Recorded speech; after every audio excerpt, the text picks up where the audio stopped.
Okay, that is top tier for me too. Oh my gosh, it's just gonna add so much. I have goosebumps from the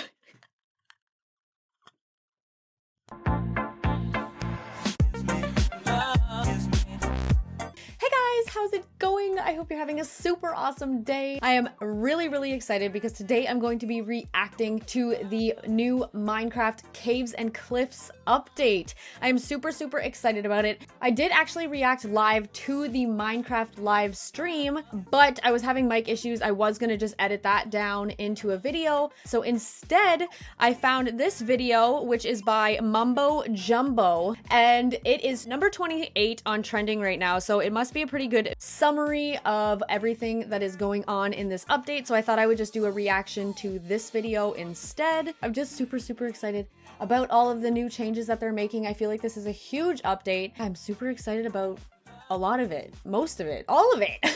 Let's watch, because I am super excited about this update. I was not expecting it to be basically kind of two updates in one. They're doing caves and cliffs. The Cave and Cliffs update has arrived, and it's bonkers. I can't remember a Minecraft update that's released that has this many features inside of it, and so many game-changing features as well. This is a really big one, and clearly I'm not the only person that feels this way because the community's been going wild as well. I've been reading through all the Twitter responses, and everyone's going nuts, which is great. I can't wait to start playing around with snapshots, and I can't wait for the final release, but for the time being, you know, we don't have any of these features to play around with, so I thought it would be interesting to just talk about them a little bit, talk about how I feel about them, and the best way to do that in 2020 on YouTube is, of course, to whip out the old tier list. Now, the first update that's been announced is mountains. Now, this is a big change to terrain generation, and I'm incredibly excited for it. I mean, the idea of more extreme terrain in Minecraft definitely has me excited, but currently we have absolutely no footage of it, so it's going to have to go in tier C. Now, this is Mumbo while editing the video, having just found a screenshot of what the mountains are actually going to look like, yet that's being bumped up to top tier.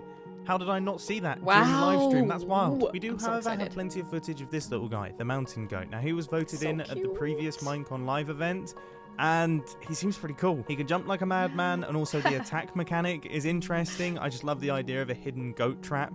You know, a piston drops down, and then a goat comes flying out from behind a wall. I don't know if that's going to be possible, but if it is, he probably deserves to be in a higher tier, but for now, tier B. Snowier snow, or powdered snow, is going to generate on top of mountains, and it means that when you're exploring mountains, you're going to have to be careful, because if you step on this powdered snow, you're actually going to drop through into a trap. For now, I'm going to put it in tier E, because I can just see myself falling into it and dying. The Lush Caves. The Lush Caves were one of the many new cave types that have been introduced in the Cave and Cliffs update, and they look great. It's exactly what I wanted Mojang to do with caves. Like, if I imagined a cave update, that's the sort of thing that I was hoping for. The overgrowth, the bringing life into them, stopping them being so stony, and actually adding vegetation. Okay, I just have to cut him off for a sec because this is something I'm super excited about, because having lush caves is gonna just give them so much life. Like, I feel like right now they're gray and they're sad and they're boring. There's gonna be some creatures down there, and then also the new mob that they're adding. I'm just super excited about it. I just think it's adding so much dimension to the caves, so that now the caves are not gonna just all look the same no matter where you are in the world. They're gonna, you know, they're gonna switch it up. Sometimes they're gonna be big, huge, hollow caves with lush overgrowth and all of that, and then sometimes they are gonna look the way caves look now. Like, it's going to be a variation, and I'm just super excited for that, because I do feel like being down in the caves is a little bit boring. If you watch my series, I never film down there because I just feel like the footage ends up being boring, because it's just gray and uneventful, and I just think this is just gonna add so much, and I'm so excited. Vegetation, this is definitely top tier stuff. I'm loving it. And with the Lush Caves, there's a bunch of new block types that have been introduced. Now, the first thing that I noticed while I was watching the Lush Caves is the new grass carpets. Oh, yeah. I mean, they're not necessarily I did not notice grass carpets, but I just love the idea of being able to hide light sources underneath them in my grassy areas. For that reason alone, once again, top tier stuff. That's actually so true. Nice, I really like that, because then you can put the torches and then the carpet over top, and then the area will be lit up, but you won't have to look at the ugly torches. Okay, that is top tier for me too. Mumbo Jumbo. I didn't even notice that when I watched the actual live stream, so wow, I'm super excited about that. The glow berries, first off, look really cool. I look forward to using them in my builds. It's a nice way to get a light source in overgrown areas and things. It also introduces an interesting new game mechanic in which we have a growing farmable light source. Like, it's a light source that actually grows. I don't think we've ever had that before. Tier A. I feel like I would have put that top tier. I think I'm just so excited about everything. I would just end up putting everything in top tier, but that's just me. Like, goat being in such a low tier, I would have put it in top tier. The Spore Blossom has me excited, mainly because it's a particle emitter, so we're going to be able to put that down and it will start emitting particles around it. So that's going to be great for adding atmosphere into builds. You know what? I was going to put it in tier A, but I'm actually thinking that's some top tier stuff. Agree. I'm also a massive fan of this drip leaf plant. I'm very curious to see if mobs can spawn on it, because if they can, that will lead to the most interesting and wild and weird looking mob farms possible. But now I'm going to put it in tier A. You know what I just noticed that I didn't notice in the live stream is as they were jumping up, the leaves actually kind of fall beneath the weight of the character. I didn't notice that. So that's actually quite interesting because yes, we can use them as stairs and to get across terrain and things like that, but it's not going to be super sturdy, which I think is a very interesting mechanic that they've added into the game as well. I didn't even notice that in the live stream. I feel like there's a lot of things in the live stream I totally missed because it was just all happening so fast and I was also having to focus on the chat. So I'm super excited to kind of watch more of these videos and really dissect all of the new things that they're going to be adding, and also playing the snapshots and everything like that and just really seeing all of the things. Oh my gosh. Anyway, I'm just so excited. And if you're unfamiliar with what the drip leaf plant does, it's essentially a block that you can stand on that gradually decays and then eventually you fall through it after a certain amount of time. So it's very cool. The azaleas, yeah, I love that. I think that's how you say it, are little plants that grow in the lush caves. Now, I must admit, they look gorgeous. They look really adorable. They're very sweet, but for the time being, I can't really see any crazy use for them. So they're beautiful. I'm going to put them in tier C. But I want to make it very clear that they are very pretty. They definitely add to the lush caves. I'm a fan, okay? But I'm a bit of an engineer, you know, and when I don't have an obvious use for something, it starts dropping down my list. And this, of course, feels like a good time to mention. I feel like I understand his side of things, but I definitely would have ranked that higher. This is all my personal opinion.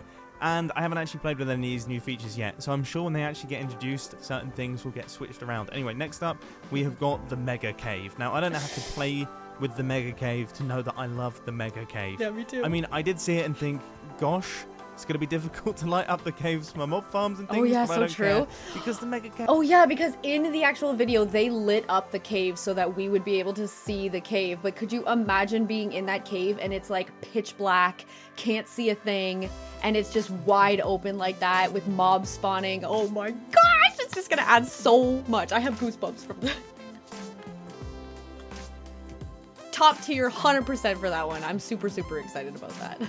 Cave is mega. Local water levels sounds like a bit of a technical feature, but it essentially means that different caves have different water levels, and that will lead to waterfalls, and it will lead to certain parts of the cave systems being totally underwater. It's definitely going to add some variety to caving. It's going to make it harder to find resources, but I actually think that's a good thing.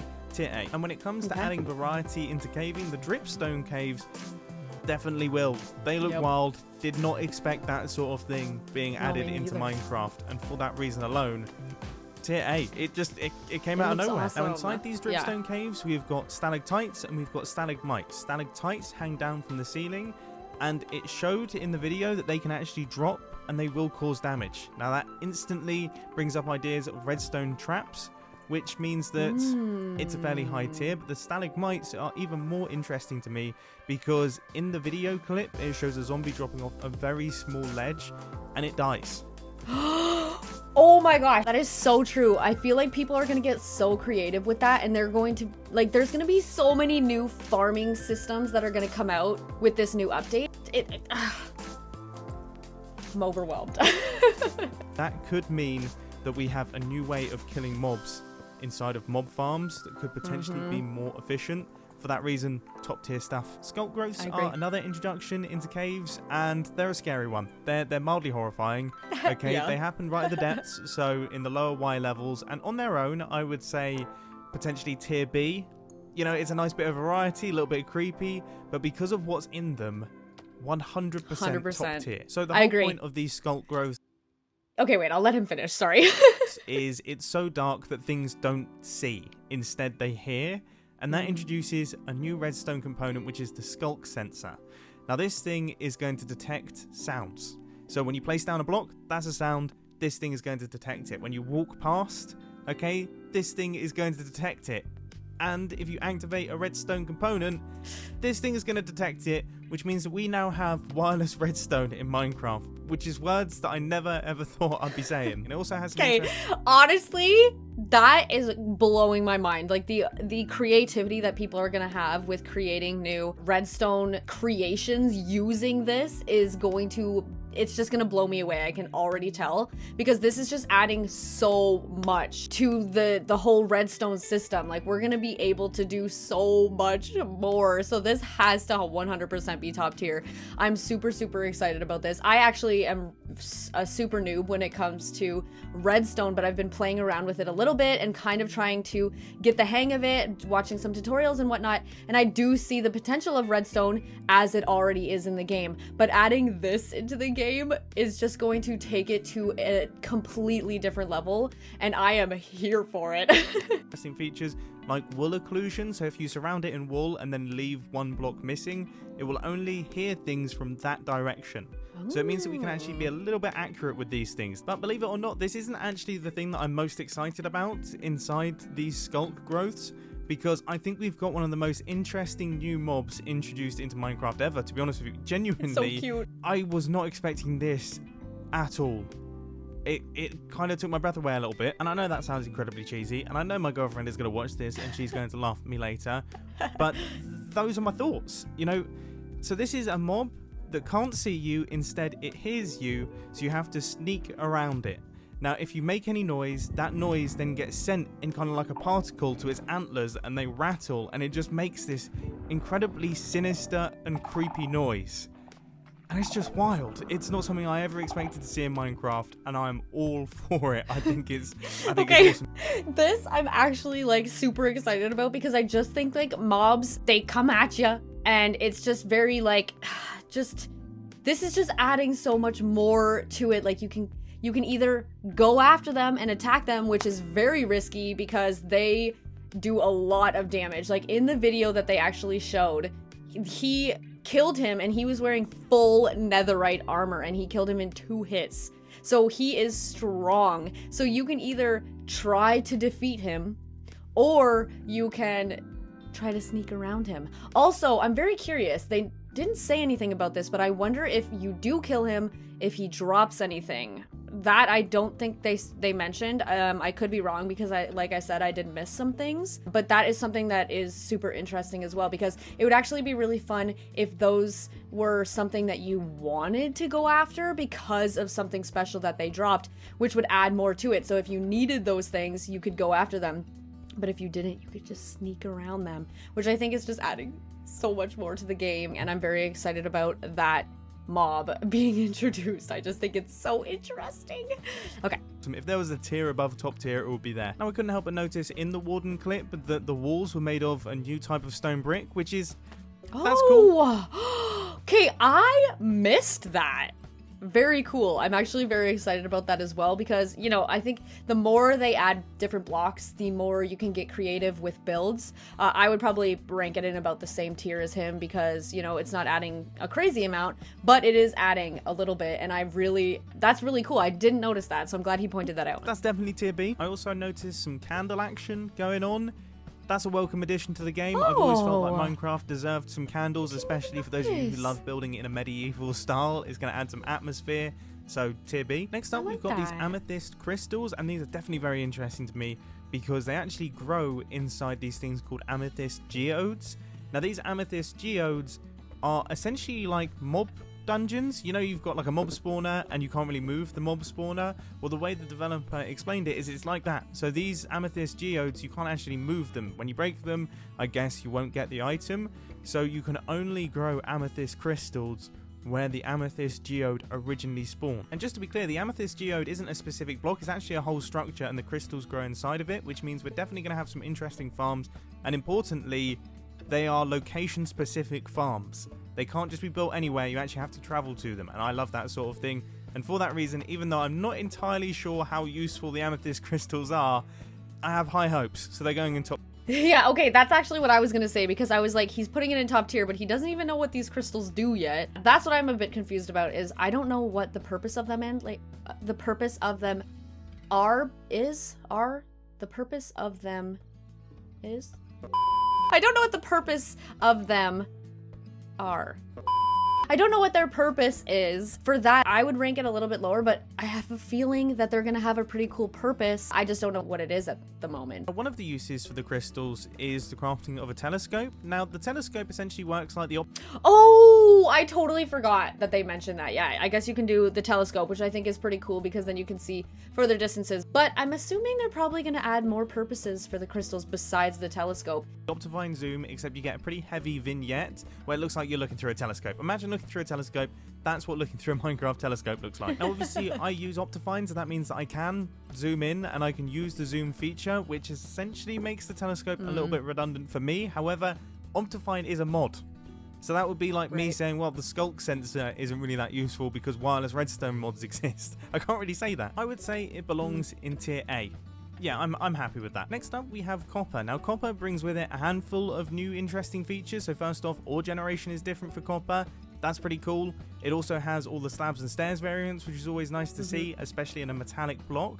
And then finally, it actually shows its age. So if I was to build a copper roof, it would go from being the coppery orange color, and then it would begin to oxidize, and then eventually it would go fully green. And I love the idea of Minecraft builds actually showing their age. I think that's a really, really cool game mechanic. Not something that we've seen before, and it's something that I want to see more often. For that reason, top tier stuff. Now, one of the uses... Oh, I was gonna say, I think there's uses for copper, but he's gonna go into that in just a sec. But I actually love the way that it looks as soon as it is placed, the orange color of the copper, and then the color that it is at the end, I think is also so beautiful. So I'm super excited about these colors. I think it's just gonna add so much to builds, and I'm genuinely super, super stoked about that one. For copper is the lightning rod, and if you play with fire tick on, this thing's gonna be your friend. And if you play with fire tick on and you've got a wooden roof, then it's going to be your best friend ever, okay? Because this is going to attract lightning and it's going to divert it from your builds, which definitely comes in handy for a number of things. So for that reason, I mean, I can't keep putting things in the top tier, but it feels like this deserves to be in the top tier. No, tier A, okay? We're going to put it in tier A. But we are about to get another addition to the top tier, and that is bundles. Bundles is the inventory management system that we've all been asking for, and we've always wondered how they were going to do it, you know, because over the past Minecraft updates, as they start adding more and more items, the inventory just keeps overflowing and overflowing. And these bundles, it's perfectly done. You know, it's such a balanced and Minecrafty way of doing it. It just fits in. It fits in perfectly with the game. So you know what? It might even belong up here. I completely agree with that. Literally the first thing I said when I started playing Minecraft is, why don't they have like a backpack? And I don't mean like, I know that there's the shulker boxes or whatever, but like, I mean just something like this, really. Like, I feel like the having flowers in your inventory take up, each different flower takes up a different spot in your inventory, just doesn't make sense. So this little addition is something that I am so incredibly excited for. It's just gonna allow for more adventure, really. Like, we're gonna be able to leave our bases and be able to go and do things and actually have space in our inventory to do them. It's just gonna make so many things so much easier, and I am here for it. It's going one above. Now this one, the brush, came right out of left field. This is not something that I ever expected to see, but we now have archaeology dig sites in Minecraft. And we got this new item called the brush, which allows us to slowly and very carefully look for valuable items inside of blocks. It's totally wild. Like, that's just definitely top tier. And also the archaeological dig sites as well. They definitely belong in the top tier too, just because it's an interesting new structure that once again came out of left field, but also it gives players who have just started a world potentially a way to get valuable resources without actually mining. So it's like a different strategy. Now, one of the things that you can find at these archaeological dig sites is clay fragments, and these actually have art on them, and you can put these together to form your own customized clay pot that you then fire over a literal fire, and then it's your own. It's like sealed in place, which is wild. You know, a completely new game mechanic once again. I feel like I want to put it in top tier, but once again, I feel like I can't, so it's going in tier 8. The Oxalotl, though, is 100% going in the top tier. Not only is it absolutely adorable, but also it's going to help me fight Drowned. You know, Drowned, I like the bane of my life. As soon as I touch the water, I'm surrounded by them. So if I can get a squad of these guys following me, then yeah, 100% I'm all for it. And as wait. I didn't know that they could be like, can they be like your pets? And then they like are like almost like dogs where they attack with you? I missed that if that's the case. I definitely did not see them talk about that. I thought that they were a predator. I thought that they were something that was going to attack us. Please let me know in the comments if I'm incorrect. I'm confused. Anyway, I'm gonna just let him continue. And that is the only aquatic mob that has been introduced in this update, because, I mean, the glow squid just doesn't even exist to me. You know, I'm just going to ignore its existence. The Iceologer would have been so cool. Ice attacks, stuff, Yeah. new things, and you went for a squid that doesn't even glow. It just has, never been so disappointed with the community in my life. Yeah. It's a hard Z, and I'm sorry to end on a sad note, but I will. I will. I hope you enjoyed. It's been fun. Okay, oh my gosh. The way he ended that was actually hilarious. For me, I know a lot of people are very excited about the glow squid, okay? I get it. Sort of. I personally think that the Ice Lodger, which should have been called Chillager, would have been a really cool addition. And with them doing the mountains, it would have been perfect. Oh, I really wish that they would just do that one as well. Like, just surprise us and just throw that one in. Anyway, guys, I really hope you enjoyed this video. Let me know down below what you're most excited about for the new Minecraft update. If you want to see more videos like this, also videos of me reacting to Dream's Manhunt videos or Let's Plays or things like that, super slap that subscribe button, hit the thumbs up, hit the bell so you don't miss future videos, and yeah, I'll see you in the next one.